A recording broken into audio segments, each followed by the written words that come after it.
Today, Meghalaya TMC MLA George B. Lingdo was present during a discussion by JAC-AC at the Yeng Dorbar Sajer Nongpo against the Meghalaya Gaming Act. Expressing his solidarity with the JAC-AC, he said, "I stand here as an MLA of Umroi to show our support to the JAC-AC and to the fellow leaders from Ribhoi."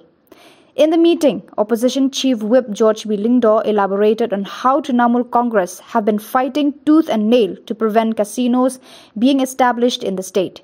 He explained during the autumn session of the Meghalaya Assembly on September 15 that the state's per capita income dropped by 1.8% during the fiscal year 2021 to 22.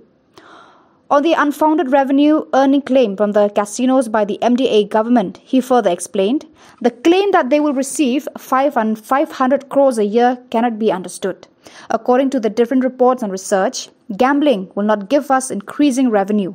It is not an essential commodity like petrol or food. It is something where people will waste their time.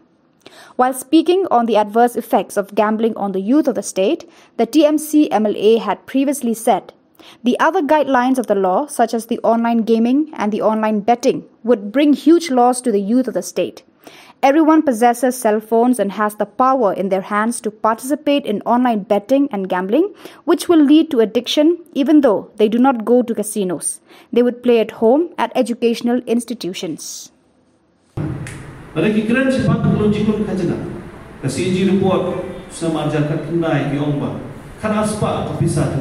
Kabadi berpoi cakap jelas la Shillong Dalam ada pion kata ini bagi kam kejelas dan sokal guna pisah. Tu yang pencuai ini kabalai sekian. Tu yang belum bahasa ini. Hangi pion ini tentang pion ini san puluh sistem dan pion ini san 40 sistem dan suatu.